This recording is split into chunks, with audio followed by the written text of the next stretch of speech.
মানুষের জীবনের ক্ষণ খুব সমাকীর্ণ, যে কোনো সময়ে দপ করে আমাদের প্রাণের প্রদীপ নিভে যাবে। আমরা চোখ বন্ধ করলেই সামনে দেখতে পাবো এক অন্ধকার, এক আলোকিত, পাশাপাশি দুটি পথ। সে আলোকিত পথের যাত্রী হওয়ার জন্য, জান্নাতগামী সেই পথকে নিজেদের জন্য সুগম করার জন্য আমাদেরকে পাথেয় সঙ্গে নিতেই হবে।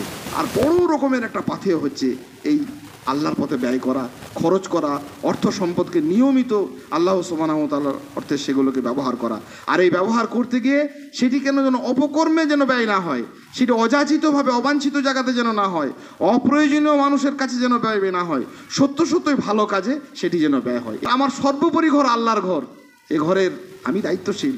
এ ঘর আমাদের ওপর দায় রয়েছে, মুমিনদেরই দায় রয়েছে। এটা মুশরিক করবে না, কাফের করবে না, বেদিন করবে না, আরও অন্যান্য কেউ করবে না। এটা তো মুমিনরা করবে, এবং এই মসজিদের সঙ্গে, এই মাদ্রাসার সঙ্গে সংশ্লিষ্ট মানুষ আমরাই করব। এটাকে মনে রাখবে। প্রয়োজনীয় খরচ, গুরুত্বপূর্ণ খরচ, অপরিহার্য সেই ব্যয় না করার পরিণতি সম্পর্কে আল্লাহ সুবহানাহু ওয়া তাআলা অন্যত্রে ভয়াবহ ইঙ্গিত দিয়েছেন। আল্লাযী জামা মালা ওয়া আদ্দাদা, সম্পদ যারা জমা করে গুনে গুনে দেখে, মানে আহ্লাদিত হয়ে যারা তৃপ্ত হয়। কোন সম্পদ? যে সম্পদ তার জন্য ব্যয় করা জরুরি ছিল, অপরিহার্য ছিল, সেই সম্পদ ব্যয় না করে যারা কুক্ষিগত করে, কাল্লা লা ইউমবাযান্না ফিল হুতামা, হুতামা নামক এক ভয়াবহ আযাবের দুঃসংবাদ দিয়েছেন আল্লাহ সুবহানাহু ওয়া তাআলা স্বয়ং নিজেই। কাজেই সম্পদ ব্যয় করাটা নিছক আমার কোনো বিনোদন নয়, সম্পদ ব্যয় করাটা নিছক আমার কোনো মনোতুষ্টি নয়, সম্পদ ব্যয় করাটা নিছক আমার কোনো দয়া অনুগ্রহ নয়। হেদায়েত প্রাপ্তির জন্য, কোরআন থেকে উপকৃত হওয়ার জন্য এটা আমার অপরিহার্য একটা দায়, এটি আমার একটি দায়িত্ব। ইন্নাল হামদুলিল্লাহ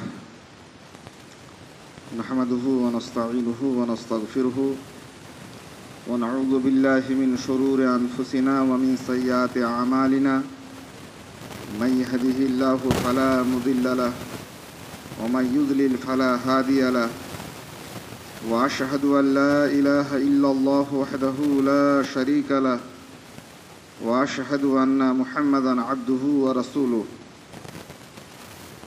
أما بعد فإن خير الحديث كتاب الله وخير الهدي هدي محمد صلى الله عليه وآله وسلم وشر الأمور محدثاتها وكل محدثة بدعة وكل بدعة ضلالة وكل ضلالة في النار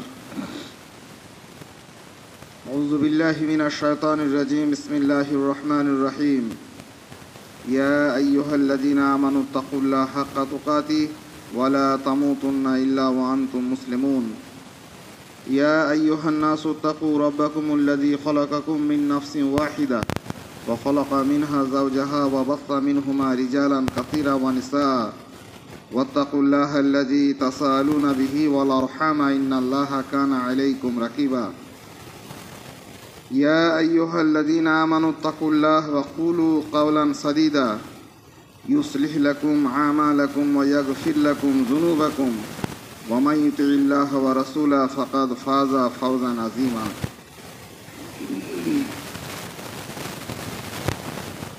সম্মানিত উপস্থিতি, মহান আল্লাহ তার অজস্র প্রশংসা, তার হামদ জ্ঞাপন করি, যিনি আমাদের প্রতি অনুগ্রহ করেছেন, দয়া করেছেন, আমাদের ভালোবেসে তার ঘরে আসার সৌভাগ্য দিয়েছেন। আন্তরিকভাবে আমরা জ্ঞাপন করি আলহামদুলিল্লাহ। অসংখ্য দরুদ সালাম বিবর্ষিত হোক নবী মুহাম্মদুর রাসূলুল্লাহ সাল্লাল্লাহু আলাইহি সাল্লামের ওপর,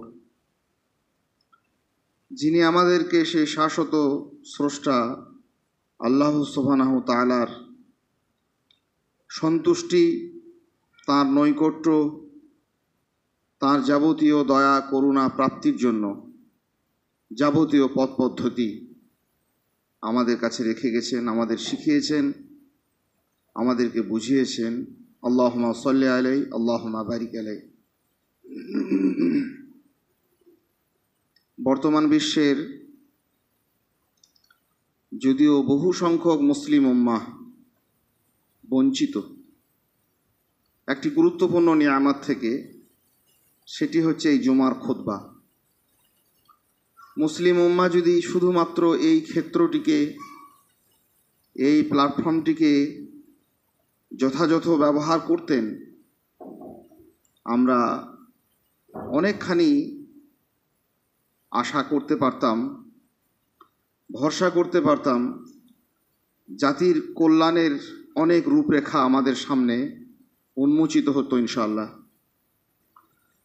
কিন্তু খুব দুর্ভাগ্যের বিষয়, খুব গুরুত্বপূর্ণ একটি সুন্নাহকে সমস্ত আয়োজন থাকা সত্ত্বেও এই জাতি ব্যবহার করতে পারল না। এই রকম শুক্রবার তাদের সকলের সামনে এলো, বিশাল প্রাসাদোপম অট্টালিকা মসজিদ রইল, সমস্ত আয়োজন ব্যর্থ হলো। জাতির কাছে কিছু বার্তা পেশ করার এই সুন্দর সুন্নাহটিকে উপেক্ষায় অবহেলায় নষ্ট করলাম। ইন্না লিল্লাহি ওয়া ইন্না ইলাইহি রাজিউন। আমরা সতর্ক হব, সাবধান হব, সকল শ্রেণীর মানুষের কাছে বার্তা দেব, জুমার খুতবা পৃথিবীর সর্বোন্নত নবী মুহাম্মদুর রাসূলুল্লাহ সাল্লাল্লাহু আলাইহি সাল্লামের রেখে যাওয়া সর্বোন্নত একটি দাওয়াতি প্ল্যাটফর্ম। আল্লাহর কাছে এ মর্মে আল্লাহর প্রতি আরও বেশি আমরা শুকরিয়া, তার প্রশংসা জ্ঞাপন করি, যিনি আমাদেরকে নিয়মিত বিনা খরচায়, বিনা ব্যবস্থাপনায়, বিনা কোনো আয়োজনে খুব সহজ সরলভাবে এই জুমার খুতবায় কিছু কথা আলোচনা করার, শোনার সৌভাগ্য দিয়েছেন। আলহামদুলিল্লাহ। একটি বিষয়, বহু চর্চিত বিষয়, দান সাদাকা, আল্লাহর পথে ব্যয় করা, খরচ করা, এর গুরুত্ব, এর ফজিলাত, এর তাৎপর্য, এর ফলাফল ইত্যাদি নিয়ে কিছু কথা আজকে উপস্থাপন করব ইনশাআল্লাহ তাআলা আজিজ। একটি বিশেষ দিক নিয়ে প্রথমেই মনে রাখবো একটি কথা, দান সাদকার তো ফজিলতের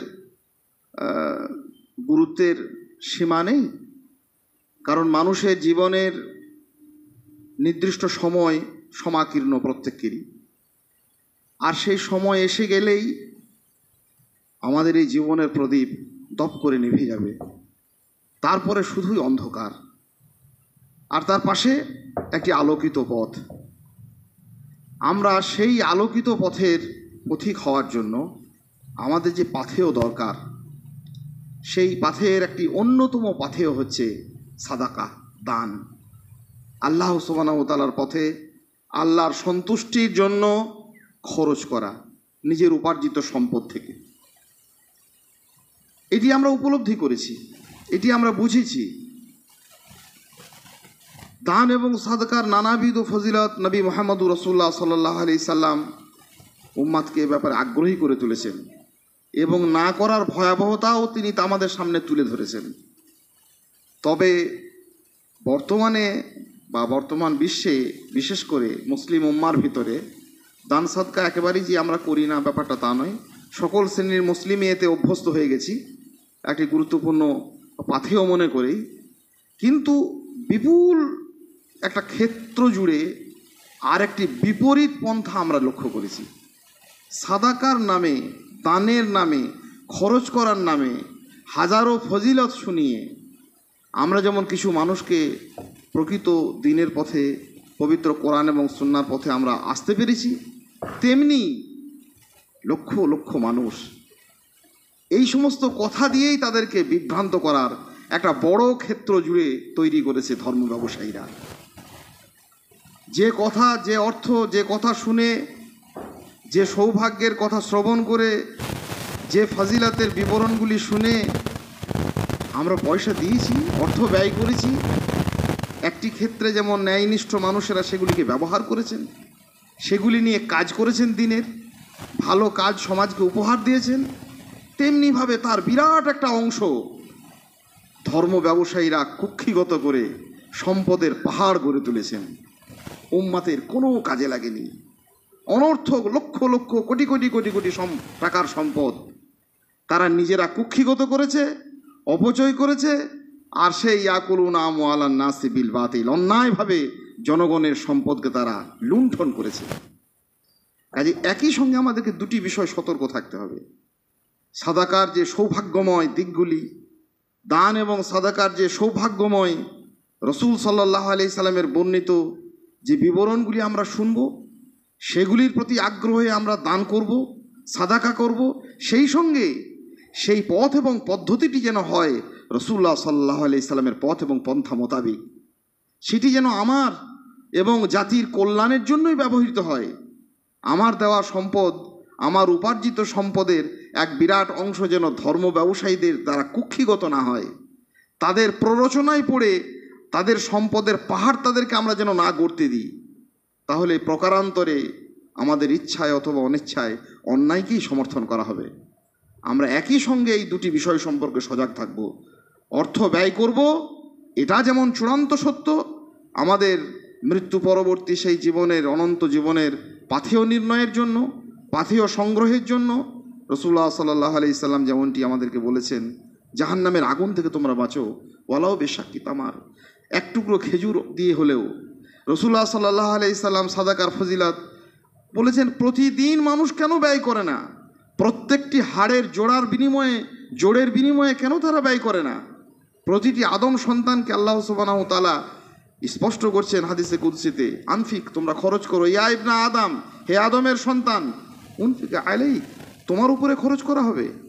দানের ফলে এই সমৃদ্ধির কথা, এই অফুরন্ত ফজিলতের কথা রাসূল সাল্লাল্লাহু আলাইহি সাল্লাম যেমন বলেছেন, আল্লাহ সুবহানাহু ওয়া তাআলা আমাদেরকে শিখিয়েছেন।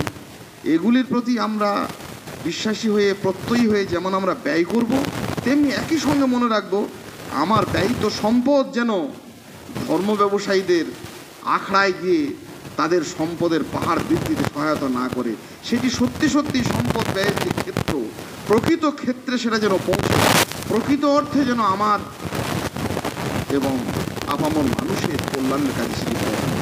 এই নিয়ে কয়েকটি কথা। আমার তৌফিক ইল্লা বিল্লাহ, আলাইহি তাওয়াক্কালতু ওয়া ইলাইহি উনীব। প্রথম কথা হচ্ছে, সম্পদ ব্যয় করলে কি হবে? পবিত্র কোরআনে আল্লাহ সুবহানাহু ওয়া তাআলা কোরআন থেকে যারা উপকৃত হবেন তাদের বিবরণ দিয়েছেন। কোরআন পড়লে, কোরআন মুখস্থ করলে, কোরআন বাড়িতে একটা কপি রেখে দিলে আপনি যে কোরআন থেকে উপকৃত হবেন তা সত্য নহে, এ কথা মোটেই সত্য নয়। কোরআন থেকে কারা উপকৃত হবেন আল্লাহ স্পষ্ট করেছেন পবিত্র কোরআনুল কারীমের শুরুতেই, আলিফ লাম মিম যালিকাল কিতাব লা রাইবা ফি, দুটি বিবরণ দিচ্ছেন। প্রথম কথা, এই কোরআন হচ্ছে মানুষের লিখিত কোনো বিষয় নয়, মানুষের মানবীয় ভুল ভ্রান্তির সঙ্গে কোনো সম্পর্ক নেই। এটি হচ্ছে স্বয়ং আল্লাহ সুবহানাহু ওয়া তাআলা প্রেরিত এবং এখানে সন্দেহের কোনো অবকাশ নেই। আর হুদাল্লিল মুত্তাকিন, এটি কেবলমাত্র মুত্তাকিদেরকেই রাস্তা দেখাবে, পৃথিবীতে এবং আখিরাতে, মৃত্যুর আগে এবং মৃত্যুর পরে সকল ক্ষেত্রে কোরআন রাস্তা দেখাবে, পথ নির্দেশ করবে, সঠিক গন্তব্যে পৌঁছে দেবে কাদেরকে? যারা মুত্তাকি।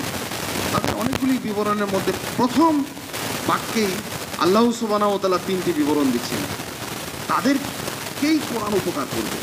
আল্লাযীনা ইউমিনুনা বিল গায়ব, অদৃশ্য বিষয়সমূহে যারা ঈমান এনেছেন, আল্লাহ, রাসূল, যেগুলো তারা নিজের চোখে দেখেনি, জান্নাত, জাহান্নাম, ফুলসেরাত, হিসেব নিকেশ, এই যাবতীয় যে বিষয়গুলি মানুষের দর্শনের, শ্রবণের বাইরে, সেগুলির প্রতি তারা গভীর প্রত্যয় রেখে ঈমান এনেছে। আর ইউকিমুনাস সালাত, তারা নামাজ কায়েম করেছে, সালাত প্রতিষ্ঠা করেছে। আর মিম্মা রাযাকনাহুম ইউনফিকুন, তাদেরকে যে জীবন উপকরণ দেওয়া হয়েছে, প্রত্যেকটি মানুষ কিছু না কিছু টাকা পয়সা, সম্পদ, ঘর বাড়ির মালিকানা আল্লাহ সুবহানাহু ওয়া তাআলা দয়া করে আমাদেরকে দিয়েছেন। এই রুজি থেকে তারা নিয়মিত ব্যয় করবে, নিয়মিত খরচ করবে। তাহলে দানের, অর্থব্যয়ের প্রথম প্রকরণ হচ্ছে হেদায়েত প্রাপ্তির একটা অপরিহার্য, একটি অনিবার্য শর্ত। লক্ষ লক্ষ মানুষ আমরা কোরআন হাতে নেওয়ার পরে, তা তেলাওয়াত পরে, তা শ্রবণের পরে, তা বাড়িতে একটা পিস রেখে কোরআনের নামে, কোরআনখানি নামের অজস্র অনুষ্ঠান করে, এত কিছু করার পরেও কোরআন থেকে উপকৃত না হতে পারার একটা বড় কারণ যে আমাকে আল্লাহ সুবহানাহু ওয়া তাআলা যে জীবিকা দিয়েছেন তা থেকে আমি খরচ করতে পারিনি। ওয়া মিম্মা রাযাকনাহুম ইউনফিকুন, প্রয়োজনীয় খরচ, গুরুত্বপূর্ণ খরচ, অপরিহার্য সেই ব্যয় না করার পরিণতি সম্পর্কে আল্লাহ সুবহানাহু ওয়া তাআলা অন্যত্রে ভয়াবহ ইঙ্গিত দিয়েছেন। আল্লাযী জামা মালা ওয়া আদ্দাদা, সম্পদ যারা জমা করে, গুনে গুনে দেখে, মানে আহ্লাদিত হয়ে যারা তৃপ্ত হয়। কোন সম্পদ? যে সম্পদ তার জন্য ব্যয় করা জরুরি ছিল, অপরিহার্য ছিল, সেই সম্পদ ব্যয় না করে যারা কুক্ষিগত করে, কাল্লা লায়ুম বাজান্না ফিল হোতামা, হোতামা নামক এক ভয়াবহ আযাবের দুঃসংবাদ দিয়েছেন আল্লাহ সুবহানাহু ওয়া তাআলা স্বয়ং নিজেই। কাজেই সম্পদ ব্যয় করাটা নিছক আমার কোনো বিনোদন নয়, সম্পদ ব্যয় করাটা নিছক আমার কোনো মনোতুষ্টি নয়, সম্পদ ব্যয় করাটা নিছক আমার কোনো দয়া অনুগ্রহ নয়। হেদায়েত প্রাপ্তির জন্য, কোরআন থেকে উপকৃত হওয়ার জন্য এটা আমার অপরিহার্য একটা দায়, এটি আমার একটি দায়িত্ব। আল্লাহ সুবহানাহু ওয়া তাআলা সেই দায়ভার মানুষ যাতে সুন্দরভাবে স্পষ্ট করতে পারে, পালন করতে পারে, নবী মুহাম্মদুর রাসূলুল্লাহ সাল্লাল্লাহু আলাইহি সাল্লাম পবিত্র কোরআনে এবং সুন্নাতে বিভিন্নভাবে তার প্রতি মানুষকে উৎসাহিত করা হয়েছে। বড় রকমের একটা ফজিলত আমরা বুঝলাম যে হেদায়েত প্রাপ্তির জন্য আমি যে কোরআন থেকে উপকৃত হব, কোরআন যে আমাকে দিক দিশা দেবে, আর মৃত্যুর পরে সে এক পাশে অন্ধকার এক পাশে আলো, এই দুই পথের মধ্যে আমি যে আলোকিত পথের যাত্রী হতে পারবো, সেই হেদায়েত প্রাপ্তির জন্য অপরিহার্য একটা বৈশিষ্ট্য হচ্ছে নিয়মিত খরচ করা। দ্বিতীয়, আসিন্না সাদাকা, নবী মুহাম্মদুর রাসূলুল্লাহ সাল্লাল্লাহু আলাইহি সাল্লাম বলছেন এটা মানুষের পাপ রাশি। মানুষ চলতে বলতে উঠতে বসতে বিভিন্ন কাজে কর্মে নিরন্তর যে অপরাধগুলি করে থাকে ছোট বড়, এই পাপ রাশি বিমোচনের ক্ষেত্রে সাদাকার কোনো বিকল্প নেই। দান করলে, সাদাকা করলে মানুষের এমনই একটি গুণ, মানুষের এটি একটি এমনই বৈশিষ্ট্য যে ছোট ছোট ছোট ছোট বিভিন্ন রকমের যে ভুল ত্রুটির মধ্যে আমরা বারবার আক্রান্ত হয়ে পড়ি, সেগুলিকে এটি দূরীভূত করে। সাদাকা করলে আল্লাহ সুবহানাহু ওয়া তাআলা তার সম্পদকে গ্রহণ করেন, ভালোবাসেন, সমৃদ্ধ করেন। শব্দগুলো রাসূলুল্লাহ সাল্লাল্লাহু আলাইহি ওয়াসাল্লামের মুখের ভাষাতে এত স্পষ্ট হয়েছে, যখন কোনো মানুষ মান তাসাদ্দাকা বে সাদাকা, কোনো মানুষ দান করলো, সাদাকা করলো, তো সে যদি সেটা বৈধ পন্থায় বৈধ উপার্জন থেকে সে সাদাকা করলো, সেটা যেন সে আল্লাহ সুবহানাহু ওয়া তাআলার করতলে তার হাতের তালুতেই রেখে দিল। আর আল্লাহ সুবহানাহু ওয়া তাআলা সেটিকে সমৃদ্ধ করতে থাকেন, লালন পালন করতে থাকেন। যেমন করে আমরা ঘোড়া, উট, ছাগল এই সমস্ত শাবকগুলিকে আমরা বড় করে তুলি, আল্লাহ সুবহানাহু ওয়া তাআলা সেগুলিকে বড় করেন। তার মানে তার সম্পদকে এবং তার দানকে, তার সাদাকাকে সমৃদ্ধ করেন। রাসূলুল্লাহ সাল্লাল্লাহু আলাইহি সাল্লাম হাদিস কুদসিতে বললাম যে আল্লাহ সুবহানাহু ওয়া তাআলা স্পষ্ট নির্দেশ দিচ্ছেন যে তোমরা খরচ করো, তোমাদের উপরে খরচ করা হবে। আর যদি কৃপণতা করো, সম্পদকে কুক্ষিগত করে মানুষ এই জাগতিক সামান্য একটা জীবনে এই সম্পদগুলোকে শুধু আগলে রেখে দেয়, তো রাসূলুল্লাহ সাল্লাল্লাহু আলাইহি ওয়াসাল্লামের স্পষ্ট কথা, প্রতিদিন প্রত্যুষে সকালবেলায় দুজন ফেরেশতা আসমান থেকে এই পৃথিবীতে আসেন। কি বলতে থাকেন?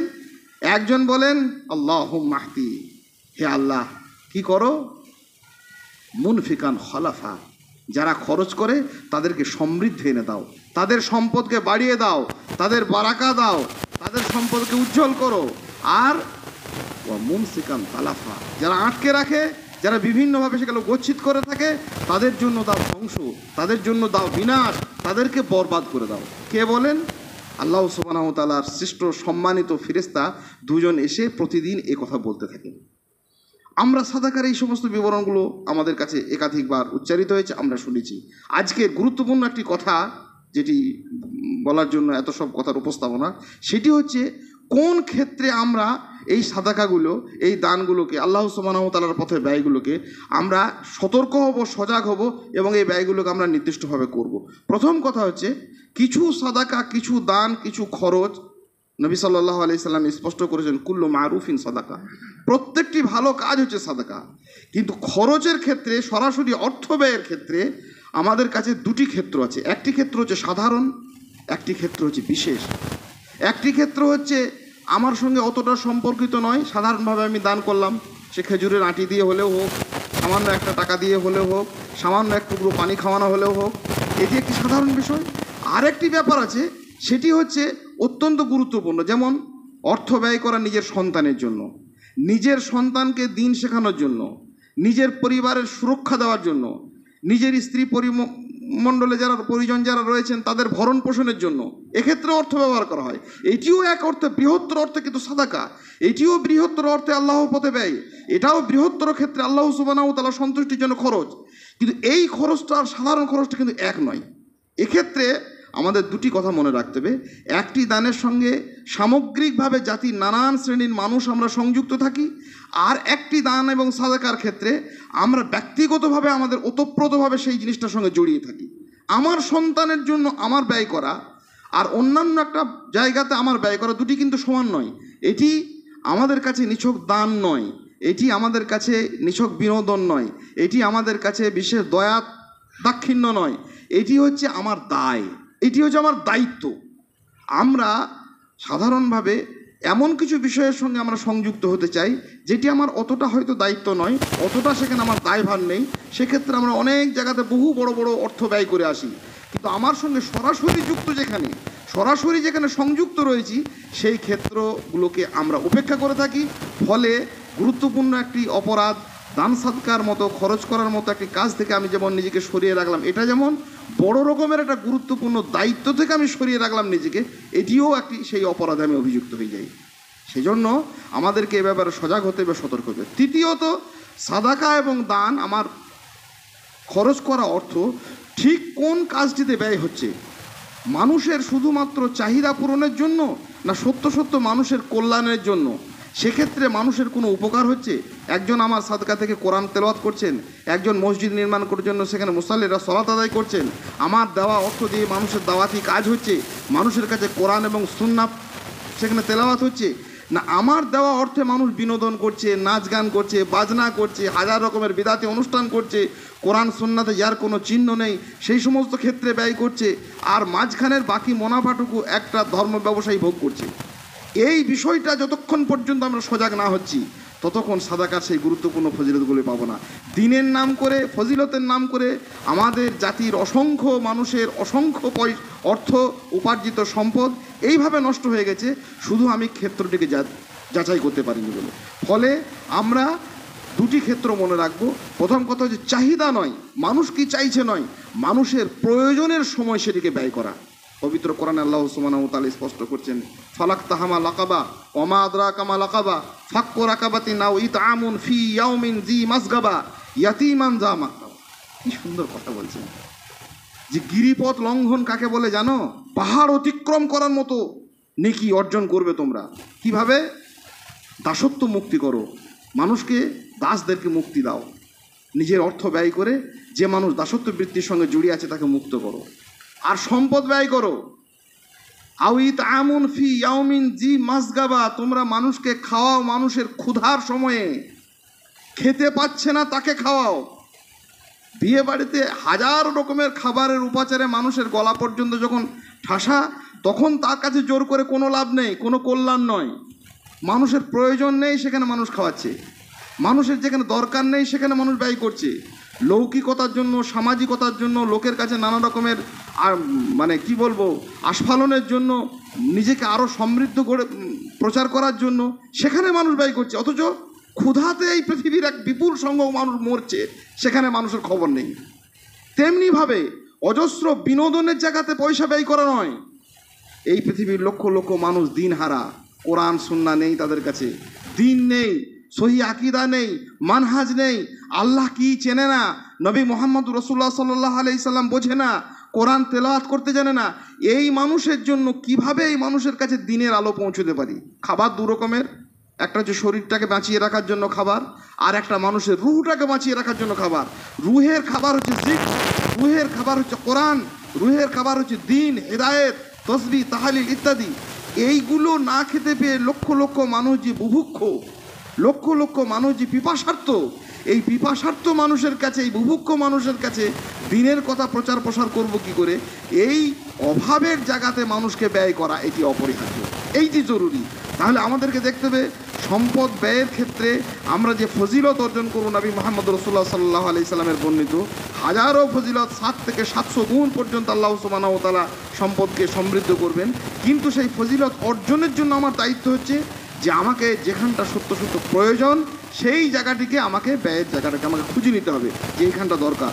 যেখানে ক্ষুধার দরকার সেখানে ক্ষুধার পিপাসার দরকার সেখানে পিপাসার পানি মেটানো, যেখানে দিনহীন অবস্থা সেখানে মানুষের কাছে দিনের বার্তা পৌঁছানো, এবং এইগুলো করতে গিয়ে যতটা খরচ করা দরকার, যত পয়সা ব্যয় করা দরকার, আল্লাহ সুবহানাহু ওয়া তাআলা পবিত্র কোরআনে স্পষ্ট করেছেন, ইন তানসুরুল্লাহ ইয়ানসুরুকুম, যদি তোমরা সহযোগিতা করো, আল্লাহ সুবহানাহু ওয়া তাআলা পারস্পরিক শর্ত বিনিময় করছেন যে আমরা সহযোগিতার হাত বাড়ালে, আমরা উঠে দাঁড়ালে আল্লাহ সুবহানাহু ওয়া তাআলা সহযোগিতা করবেন। বদরের মাঠে করেছিলেন, যুগে যুগে সাহাবায়ে কেরামদের ওপর করেছিলেন। কিন্তু আমি আমার সম্পদ নিয়ে বসে থাকবো আর আমি বলবো দিন প্রচার হোক, মানুষের উপকার হোক, মানুষের কল্যাণ হোক, আর আমার সম্পদ আমি বেদাতের গাছে, শিরকের গাছে পানি ঢালবো আর সুন্নাতের কাছে ফল লাভ করবো, এটি হবে না।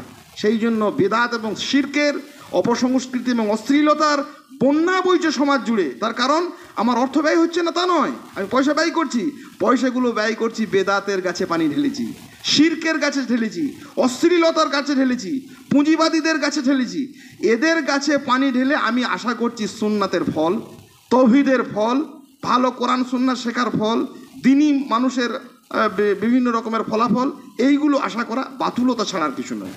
এটা আমাদেরকে তেমন দান সৎকার ক্ষেত্রে মনে রাখতে হবে। আর দ্বিতীয়, সরাসরি আমি যে বিষয়টার সঙ্গে সংযুক্ত, আসামে কিছু মানুষ দুর্দশাগ্রস্ত, চাঁদা আদায় হচ্ছে লক্ষ লক্ষ কোটি কোটি টাকা, কোথায় পৌঁছলো না কে মাঝখানে খেয়ে নিল কিচ্ছু জানি না। পাশের বাড়ির আমার লোকটা, আমার প্রতিবেশী, আমার পরিজন, ওয়াতিজাল কুরবা হাক্কাহু ওয়াল মিসকিন ওয়াবনা সাবিল ওয়ালা তুবাজ্জির তাবজির, আল্লাহ বলছেন তোমার নিকট আত্মীয় দাও, যারা তোমার কাছের মানুষ। সেই মানুষটি কারোর কাছে যেতে পারবে না, অন্য মানুষের কাছে যাওয়া তার কাছে অবমাননা কর, সে অসহায় এবং সর্বোপরি সে আপনার উপর নির্ভরশীল।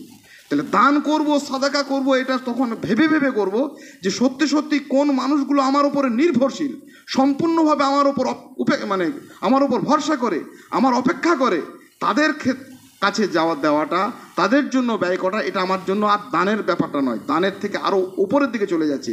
এটা দান, এটা দয়া, এটি তো বদান্যতা, সর্বোপরি এটা দায়িত্ব এবং আমার একটা সৌভাগ্য, এটা আমার কল্যাণের, যে সত্যি সত্যি আমি একটা কাজ করতে পারলাম।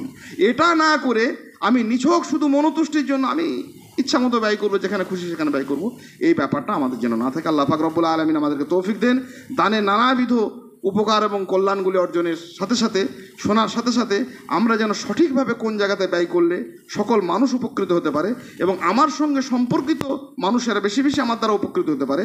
আল্লাহ সুবহানাহু ওয়া তাআলা এগুলি আমাদের লক্ষ্য করার তৌফিক দিন। আল্লাহুম্মা আমিন। আস্তাগফিরুল্লাহ লি ওয়া লাকুম ওয়া লিসাইরিল মুসলিমিন ফাস্তাগফিরু ইন্নাহু হুয়াল গফুরুর রহিম।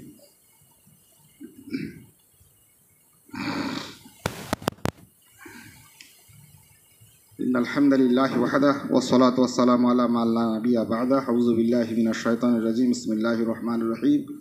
ইয়া আইয়ুহাল্লাযীনা আমানুত্তাকুল্লাহা হাক্কা তুকাতিহি ওয়া লা তামুতুন্না ইল্লা ওয়া আনতুম মুসলিমুন। শেষের যে বিষয়টা বলছিলাম সেটি সূত্র ধরে বলি। যে জিনিস, যে বিষয়, যে ব্যক্তি সরাসরি আমার সঙ্গে সংযুক্ত এবং আমার প্রতি নির্ভরশীল, সেটি দান করতে, সেখানে খরচ করতে আমি বাধ্য। এটি বলে আমি সেখানে এড়াতে পারি না দায়, যে আমার যেটুকু সাধ্য আমি করছি, আমি আর কি করব। আমি সন্তান প্রতিপালন করছি, সন্তানের জন্ম দিয়েছি, আমার স্ত্রী আছে, কি খাবে না খাবে আমি জানি না, এটা নয়। এটা সালাফদের, নবী রাসূলদের এটা রীতি নয়। কাজেই সমস্ত দানকে এক করে দেওয়া এটি নিছক বোকামি ছাড়া আর কিছু নয়। আমি একটি ঘর তৈরি করলাম, তারপরে সে ঘর থেকে পানি পড়ছে, আরও কিছু বিপদ আপদ হচ্ছে, আমি জানি না কে তাতে আক্রান্ত হচ্ছে, এটি নয়। আমাদের পূর্বযুগের নবী রাসূল আলাইহিমুস সালাতু ওয়াত তাসলিমরা যা করে গেছেন, তাদের রেখে যাওয়া সেই সমস্ত কাজকর্ম, অনুষঙ্গগুলিকে, আমাদের সেই ঋণ দায়ভার আমাদের উপর রেখে গেছেন, সেগুলিকে পালন করা আমাদের জন্য অপরিহার্য। আমাদের বাপ ইব্রাহিম আলাইহিস সালাতু ওয়াত তাসলিম এক মহান কাজ করে গেছেন, আল্লাহর ঘর নির্মাণ করেছেন বাইতুল্লাহ। এখন বাইতুল্লাহটাকে হেফাজত করবে কে? সেখানে কে আজান দেওয়ার দায়িত্ব দেবে? কে নামাজ পড়াবেন? কিভাবে বাইতুল্লাহ কাবা সংরক্ষিত হবে? কে দায়িত্ব নেবেন? হারামাইন শরীফাইনে যারা দায়িত্বশীল, সেখানকার যারা শাসক, সেখানকার যারা জনগণ, তারা এই দায়ভার থেকে এড়াতে পারেন না। এটি নিছক কোনো দান দাক্ষিণ্য নয়, এটা নিছক কোনো বদান্যতা নয়, এটি আমার দায়, এটা আমার দায়িত্ব। আমরা একটা মসজিদ করেছি, আল্লাহর জমিনে সর্বোত্তম ঘর। আল্লাহ বলেছেন ইন্না আউয়ালা বাইতিন উদিয়া লিন-নাস, মানুষের জন্য সর্বপ্রথম ঘর করা হয়েছে আল্লাহর ঘর। লাল্লাযী বিবাক্কাতা মুবারাকাম ওয়া হুদাল লিল আলামিন, তাকে মানব জাতির জন্য হেদায়েতের প্রকরণ গড়ে তুলেছেন। তাহলে আমরা একটা মসজিদ করলাম, এই পৃথিবীর বহু মসজিদ, তৈরিকৃত মসজিদ বিরান হয়ে গেছে। 4টে পিলার আছে, একটা বড় ছাদ আছে, আর কিছু নেই। ন্যায়নিষ্ঠ ইমাম নেই, ন্যায়নিষ্ঠ দায়িত্বশীল কোনো কমিটি নেই, পবিত্র কোরআন এবং সুন্নাহর আলোকে সেটা গুঞ্জরিত হয় না, সুন্নাহ ভিত্তিক সেখানে কোনো আলাপ আলোচনা হয় না, সুন্নাহ পদ্ধতি সেখানে সলাত আদায় হয় না, এমন মসজিদ আল্লাহর জমিনে অসংখ্য। কে নেবে এই দ্বার? যাদের গ্রামের মসজিদ, যাদের পাড়ার মসজিদ, যাদের এলাকার মসজিদ, তাদেরকেই নিতে হবে। আমি এটা করেছি, আমার পূর্বপুরুষরা করে দিয়ে গেছেন, আর তারপর আমি তার দায়িত্ব নেব না।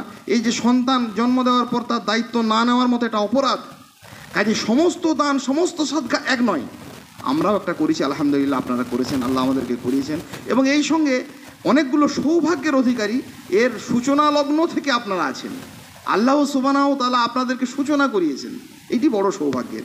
বাইতুল্লাহতে আজকে লক্ষ লক্ষ মানুষ সেখানে সহযোগিতা করে, কিন্তু সেই সূচনা করেছিলেন ইব্রাহিম আলাইহিস সালাম। তার বিরাট কৃতিত্বের তিনি একটা অধিকারী, আল্লাহ সুবহানাহু ওয়া তাআলা তাকে করেছিলেন। এই মসজিদ, এই মাদ্রাসা, এই দিনই আবহ, এখানে কিছু ছেলে পবিত্র কোরআন এবং সুন্নাহ তেলাওয়াত করছেন, মুখস্থ করছেন, শিখছে, এই সৌভাগ্যের আল্লাহ সুবহানাহু ওয়া তাআলা অধিকারী করেছিলেন। এবং সেই সৌভাগ্যের সূত্র ধরে তার শুকরিয়া জ্ঞাপনের জন্য এর পূর্ণ দায় আমাদেরকে নিতে হবে, আর অন্য জায়গাতে নয়। যেমন অন্যান্য সাদাকার ক্ষেত্রে যেমন তার একটা সেকশন রয়েছে, তার একটা বিভাগ রয়েছে, আমি সর্বত্র যেমন ওইভাবে দায়বদ্ধ নই। নিজের সঙ্গে সম্পর্কিত হাই রোডটা পাশে নষ্ট হয়ে গেছে, হাই রোড তৈরি করতে গিয়ে আমাদের দেশে 2000 কোটি টাকা ঋণ হয়েছে, ওই ঋণের জন্য আমি ব্যক্তিগতভাবে দায়বদ্ধ নই। ওই ঋণ গোটা পশ্চিমবঙ্গবাসী ব্যবহার করবে, ব্যয় করবে, সরকার করবে, আরও অন্যান্য কেউ করবে। কিন্তু এই মসজিদে ঋণ হয়েছে, এই দায়ভার কে নেবে? আমাদেরকেই নিতে হবে। কাজেই দান এবং সাদকার ফজিলত সংক্রান্ত আমরা যেমন বিভিন্ন বিবরণ শুনে আমরা যেমন উৎসাহিত হব, তেমনি সেটি কোন ক্ষেত্রে আমি করার জন্য আমি নিজে ব্যক্তিগতভাবে আমরা দায়বদ্ধ, এবং এর সূচনা লগ্ন থেকে থাকার সুবাদে এর প্রতি আমরা দায়িত্বশীল। আবার বিলাল আসবে না কবু হইয়া মুয়াজ্জিন, তোমাকেই হবে দিতে সে আজান, শুধিতে হইবে ঋণ। কবি বলছেন বিলাল তো আর যুগে যুগে বারবার আসবে না সেখানে আজান দিতে। ইব্রাহিম আলাইহিস সালাম যুগে যুগে আসবে না ওই কাবার দেওয়াল একদিন গেঁথে দিয়ে চলে গেছেন, বাপ ইব্রাহিম গেঁথেছেন, ইসমাইল আলাইহিস সালাম পাথর বয়ে এনেছেন, এবারে ওই পাথর আর ওই দেওয়াল তো আমাদেরকেই করতে হবে। কাজেই সেই ঋণ পরিশোধের জন্য, সেই বিলালি আজান ধ্বনিত হওয়ার জন্য, সেই মক্কা মদিনার মসজিদের অনুকরণে পবিত্র কোরআন এবং সুন্নাহকে উচ্চারণ করার জন্য এই দায়ভার আমাদের উপর দিয়ে গেছেন। কাজে এটি আমি এড়ানোর কোনো প্রশ্নই নেই। এড়িয়ে গেলে আমি নিজের দায়িত্ব, নিজের একটা বড় খেয়ানত করে যাব। আল্লাহ পাক রব্বুল আলামিনের কাছে আমি বেশি বেশি করে আমরা দোয়া করব, যাতে করে বিশেষ করে এই মসজিদের সূচনা লগ্ন থেকে যারা ছিলেন, যারা এসেছেন, যারা আমরা একসঙ্গে এখনও রয়েছি, প্রত্যেকের ক্ষেত্রে এটি বড় দায়। মক্কা মদিনায় যারা গেছেন দেখবেন আল্লাহ সুবহানাহু ওয়া তাআলা বড় একটা খাস রহমত, একটি দয়া আরববাসীর ওপর, এখন একটি অনুগ্রহ, যে পৃথিবীর সর্বোচ্চ এবং সর্বোন্নত ভালোবাসা আল্লাহর ঘরের প্রতি। ত্রুটি বিচ্যুতি আমল আকিদায় কিছু থাকতে পারে, আলাদা কথা, কিন্তু আল্লাহর ঘর ছেড়ে পৃথিবীতে আর কোনো কিছুকে তারা ভালোবাসে না। আপনি যদি তন্ন তন্ন করে এর খবরটা নেন সূক্ষ্মভাবে, ইনসাফের সঙ্গে, আমানতদারির সঙ্গে, তাহলে এর সত্যতা খুঁজে পাবেন। মক্কার শাসকদের ঘরবাড়িগুলোকে অত উন্নত করে না। পৃথিবীর যে কোনো ধরনের নতুন টেকনোলজি, নতুন প্রযুক্তি ওরা দেখতে পায়, ভালোবাসে, সেটাকে সঙ্গে সঙ্গে বাইতুল্লাহতে নিয়ে এসে উপস্থিত করে, সঙ্গে সঙ্গে মসজিদুন নববীতে নিয়ে এসে উপস্থিত করে। এই সত্যটুকু ওদের কাছে স্পষ্ট হয়েছে যে আল্লাহর ঘরের চেয়ে বড় ঘর কিছু নেই। আল্লাহ সুবহানাহু ওয়া তাআলার ঘরের আমাদের দায়িত্বশীল। আমাদের বাপ ইব্রাহিম আলাইহিস সালাতু ওয়াত তাসলিম এটাকে সর্বোন্নত জায়গা এটাই, সর্বোচ্চ ভালোবাসা এটাই। আমাদেরও কাছে, আমাদের সন্তানদের, আমাদের প্রিয়জনদেরকে, আমাদের পরিজনদের কাছে যদি আল্লাহর ঘরকে এইভাবে উপস্থাপন করতে পারি, তাহলে আল্লাহর ঘরের যে ফজিলত, আল্লাহ সুবহানাহু ওয়া তাআলা তার নিজের ঘরের যে বিবরণ দিচ্ছেন, যে মানব জাতির জন্য এটাকে আমি আলোকিত আধার করেছি, হেদায়েত প্রাপ্তির উপকরণ করেছি, সেটি আমাদের সন্তানরা পাবে। আমরা দান সাদকা বিভিন্নভাবে বিভিন্ন জায়গাতে করব, তো সর্বোপরি দুটি কথা মনে রাখবো, যে সেটা প্রয়োজনের নিরিখে যেন হয়। সত্যই যেখানে দরকার সেখানে আমরা দেবো। নিকট আত্মীয়, নিজের সন্তান, নিজের পরিজন, যে জায়গাগুলোতে আমি সত্যি দান করতে, সম্পদ ব্যয় করতে বাধ্য, সেগুলিকে আমি তার অ্যাডভান্টেজ রাখবো, তার বিশেষ করে অগ্রাধিকার রাখবো। এবং সেই সাথে সর্বোপরি যেটা গুরুত্বপূর্ণ, একজন মুমিন হিসাবে, একজন দায়িত্বশীল মুসলিম হিসাবে, যে মসজিদের সঙ্গে আমি সম্পর্কিত, যে মক্তবের সঙ্গে আমি সম্পর্কিত, যে গুরুত্বপূর্ণ কার্যকলাপ সূচনা করেছিলাম আমরা, সূচনা লগ্নের সঙ্গে আমরা জড়িত, সেটির বিষয়ে আমরা গুরুত্ব দেবো। আলহামদুলিল্লাহ, আমি পশ্চিমবাংলার নানান প্রান্তে যাওয়া মানুষ, বহু জায়গাতে আপনাদের কথা উল্লেখ করেছি বহুবার, এবং খুব আনন্দের সঙ্গে করেছি। আপনাদের সম্মুখে সেই প্রশংসাগুলো করছি না, অন্যান্য জায়গাতে বহু জায়গাতে করেছি, যে খুব অল্প সময়ের মধ্যে ভাইরা নিজেদের মানে ঐকান্তিক প্রচেষ্টায় আল্লাহর উপর ভরসা রেখে যে কাজ করেছেন, সত্যিই সেটা খুবই সাধুবাদের।